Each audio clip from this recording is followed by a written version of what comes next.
Kalau jalan itu kan jangan mundur ya. Kalau jalan tuh kita harus maju gitu. Nah, jadi jalan ke depan juga walaupun maju kita nggak pernah tahu apa yang terjadi.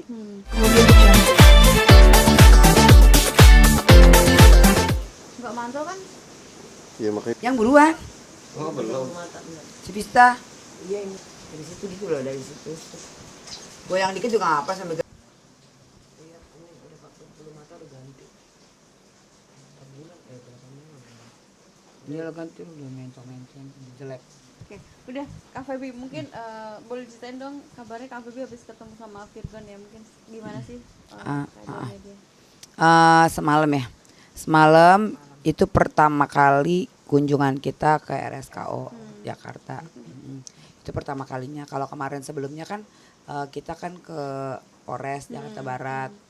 Jadi kalau dihitung dari yang Polres ini adalah yang kelima nih besok adik.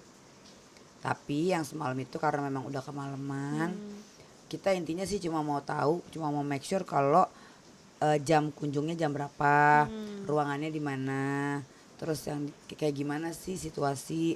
Jadi besok kalau mau besok kan dari sini dari rumah kan nggak terlalu jauh, deket, jadi bisa lebih sering, bisa lebih intens. Mungkin tahu misalnya nggak boleh lewat maghrib gitu kan. Terus ruangannya apa, terus dia tuh ngapain. Nah dapat kabar semalam mami yang tanya, katanya per hari kemarin sampai seminggu Virgon tidak bisa dikunjungin. Dikunjungin boleh tapi nggak ketemu. Artinya kalau mau titip-titip makanan atau kebutuhan apa sih, baju atau underwear atau apa gitu boleh. Tapi dalam seminggu jangan diganggu dulu karena lagi mau di detox apa segala macam lah. Ya pokoknya intinya prosedurnya begitu. Jadi tetap boleh datang tapi belum bisa ketemu. Oh jadi kemarin tuh berarti belum sempat ketemu ya? Mami tulis surat. Oh bikin surat. Iya, Mami tulis Mungkin surat. gini kali ada yang mau dititip nggak gitu. Kan belum bisa ketemu. Ada yang mau dititip nggak, ada perlu apa gitu. Jadi kayak zaman Situ Nurbaya main surat-suratan. Tapi kemarin dibawain apa nih Kak mungkin? Kemarin karena kita itu lagi nggak ini cuman enggak sih, karena itu perdana kita cuma mau tahu kalau ketemu syukur, kalau nggak ketemu juga gitu enggak. Jam berapa kemarin? Jam 9 Kita udah agak malam, kemalaman. Jadi belum sempat bawa apa-apa, tapi aku ngomong sama mami masakin tuh apa gitu yang gampang, yang simple, kayak misalnya cumi dia dipedesin atau ikan teri diapain gitu kan. Ditoples, jadi kalau di antar malam-malam apa jam berapa lapar nggak ada makanan, ada ditoples kan. Kalau toples itu kan bisa 3 hari gitu ya, yang kecil-kecil aja toplesnya. Jadi bisa nggak kelaparan lah kalau tiba-tiba keluar kan. Sama beli cemilan-cemilannya gitu. Tapi Kak ngelihat kondisi Virgon sendiri mungkin kemarin pas di Polres mungkin gimana sih? Mungkin kan rada kurusan gitu nggak sih? Enggak sih, justru malah kurusan yang sebelumnya aku ketemu 4 bulan yang lalu. sehat sih Sehat abang. sih, Seger sehat sih, seger sih abang. kurus ya? Enggak ada kurus. Emang kan dia kan tinggi gede ya. Enggak ada. Kita kesana ngeliat abang ya seger, habis mandi, makan, sarapan gitu. Malah aku bilang gedean dikit dari sebelumnya. Perutnya juga gedean dikit, badannya juga gedean dikit. Kayaknya mungkin naik sekitar 4 kilo dari yang sebelumnya aku ketemu. 4-5 kilo lah. Sebelumnya udah gak lebih kurus lagi. Kak Feby sendiri tapi permintaan dari keluarga ya untuk dia direhab gitu atau dari beliaunya sendiri? Semuanya sih hasil. Semuanya lah. Ya harapannya dari Virgon langsung, baik dari keluarga pengennya memang direhab. Karena kan memang kalau namanya orang sakit kan harus diobatin. Nanti kalau diobatin mungkin bisa tuntas, jadi nggak kembali lagi gitu. Sebenarnya sih ya Mbak, kalau aku nilai, aku kan sudah menjadi sebagian keluarga dari beliau ya, dari Kak Feby, dari Mami, apalagi kan karena mamaku juga menitipkan aku di Mami. Jadi ya kami ya memang sudah seperti keluarga, sama abang pun juga. Sebenarnya sih Bang Virgon ini bukan edik yang mohon maaf ya, yang kayak biasa-biasanya yang memang pemakai ya. Oh no, enggak dia. Itu enggak. Cuma ya karena mungkin pada waktu itu dengan lingkungan juga bisa atau apa ya, jadi mematahkan lah seperti itu. Dia bukan kalau aku nih saya juga bergelut di BNN gitu. Bukan, kalau orang pemakai nggak kayak begitu. Nggak akan, kalau orang pemakai akan terus-terusan, Mbak. Dan itu akan tubuhnya tuh minta. Kalau Virgon enggak. Kalau aku lihat ya. Dia fine-fine aja, nggak pakai juga nggak apa-apa. Cuma ya racunnya ini loh. Iya. Racunnya yang dari atas ini yang ya mungkin bagaimana ya, kita juga nggak tahu ya. Itu sih. Kalau orang memakai nggak seperti itu. Udah dapat contoh, udah ada example contohnya. Kan yang artis-artis yang pure memang pemakai seperti apa kan. Kalau Virgon mah enggak. Tuh, Kak Febri sendiri kemarin berarti nggak ketemu tapi hanya menitipkan pesan. Oh enggak, sebelumnya ketemu dong. Ketemu, Mbak. Enggak, maksud di RSKO-nya. Oh, kalau Iya. sejak pindah ke RSKO belum. Oh, belum. Belum, nanti berarti ini kan udah berapa hari, 2 hari, berarti 5 hari lagi baru bisa ketemu. Oh, memang peraturannya begitu ya, Kak. Jadi nggak ada kegiatan apapun ya. Justru karena dia lagi di apa sih bahasa kedokterannya tuh, lagi di buang racun-racunnya, kayak lagi di isolasi atau detox. apalah, ibarat bahasanya aku kurang paham. Nah intinya dia lagi nggak boleh ketemu siapa-siapa. Mungkin kita juga nggak tahu ya prosesnya itu. Ini prediksi apa, mungkin dicuci darah juga atau ya mungkin pasti apa. Maksudnya kegiatan awal-awal kan aku nggak pernah juga, tapi aku bisa menggambarkan kurang lebih mungkin prosesnya lagi di tahap Perbaikan mental lagi di tahap itu. juga kalau rehab itu mungkin apa kan gitu kan. Terus dia juga kemarin kan capek, jadi biar dia agak istirahatnya Rest lah cukup, biar makannya cukup gitu. Terus kalau detox itu kan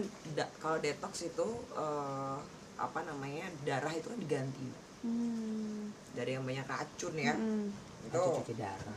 apa namanya, dibuang semuanya. Akhirnya ya sudah. balik lagi. Nah, kenapa rehab? Jadi sembuh gitu. Ya Nah, yang harapannya, namanya suggestion, yang namanya apa itu udah nggak ada nanti.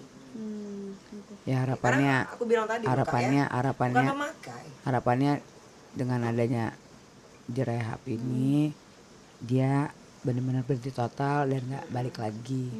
Itu, dan mindsetnya juga mudah-mudahan jadi positif gitu ya, nggak ngulangin lagi. Keluarga juga berharapnya itu. Mungkin nanti pelan-pelan pasti ada ke saudara-saudara yang kunjungin juga. Cuman untuk saat ini memang aku dan Mami dan ditemanin Vista, kita aja dulu yang keluarga inti, nanti baru saudara-saudara yang lain baru datang lihat dia. Ya alhamdulillah sih lokasinya nggak terlalu jauh ya, jadi kita bisa lebih sering pantau gitu. Kak Febri kan tadi Mami juga sempat live ya di salah satu TV dan dia berharap Inara sama Virgon baik. Gini. Aku mewakili Mami nih ya. Orang tua itu ya kalau misalnya dia bilangnya apa statementnya? Kembali. Dia bilangnya kembali atau apa? Dia bilangnya apa? Coba ulangin deh. Ini dia bilang itu sebentar ya. Intinya itu dia mau yang mereka berdua tuh baik gitu. Mungkin kalau saat Baiknya ini kan dalam memang kategori gimana dulu nih? Baik-baik aja kemarin kali ya. juga Inara juga sempat kayak bikin status gitu kan, nggak usah gini, dia lagi sibuk cari duit gitu kan ya. Mungkin itu gimana juga sih? Ya sekarang intinya gini sih. Yang ngejalanin kan mereka. Kalau memang nanti jalannya mereka bisa baik ataupun bisa selesai sampai di situ aja, tapi baik hanya demi kepentingan anak, ya aku sih mengikuti mereka berdua aja sih. Yang penting dua-duanya hubungannya baik gitu. Kalau masalah Mami itu kan cuma sekedar harapan orang tua, jadi aku nggak terlalu.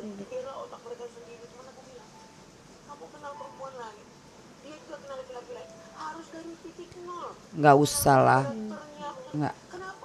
Gini, kalau jalan itu kan jangan mundur ya. Kalau jalan itu kita harus maju gitu.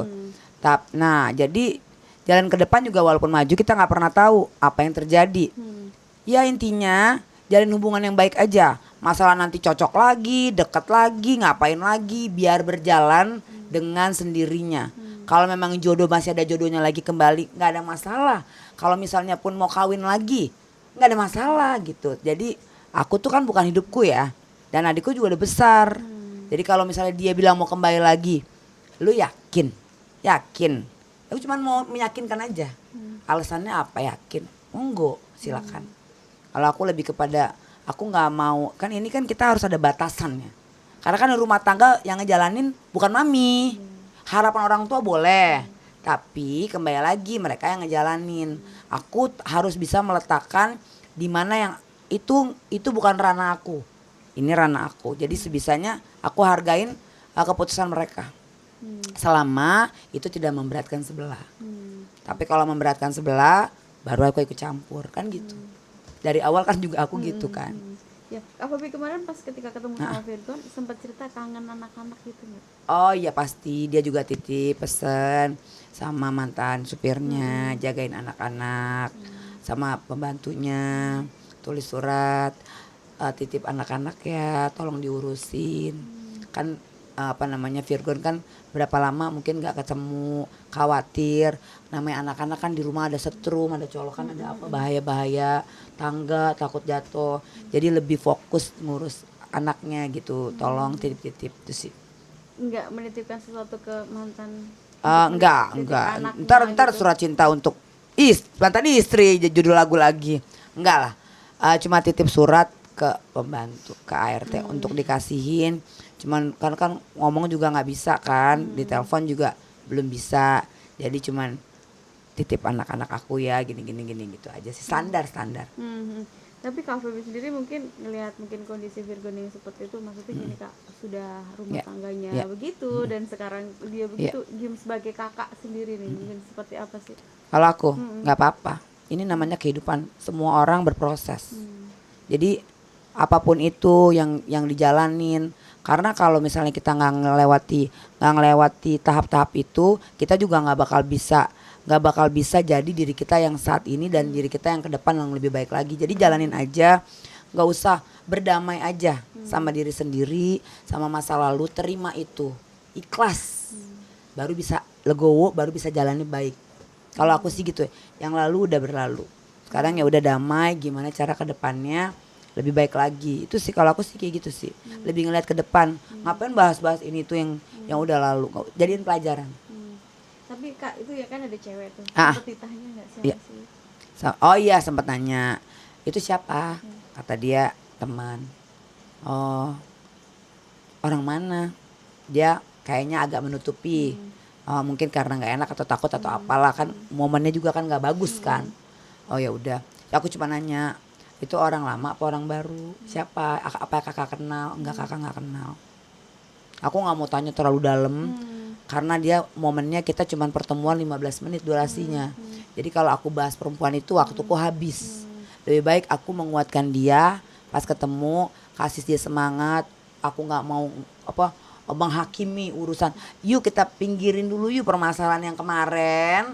Kita pinggirin dulu, nanti kalau udah kita pertemuan ketiga udah cair nih, udah kasih support semangat. Pertemuan ketiga baru sedikit gas, dikit lah boleh. Kalau sekarang nggak waktunya. Aku tahu momen. Gak bagus juga kan, orang lagi butuh bahu, butuh sandaran, butuh support, malah dijeging, kita balikin aja ke diri kita, kan nggak suka kan. Jadi ya lebih ke ngasih ke apa, inilah ada kita loh, lo tuh nggak sendiri loh, ayo bangkit lagi, bisa, lu tuh bisa kok gitu. Lebih ke biar dia mentalnya juga nggak down banget, nggak depresi gitu. Aku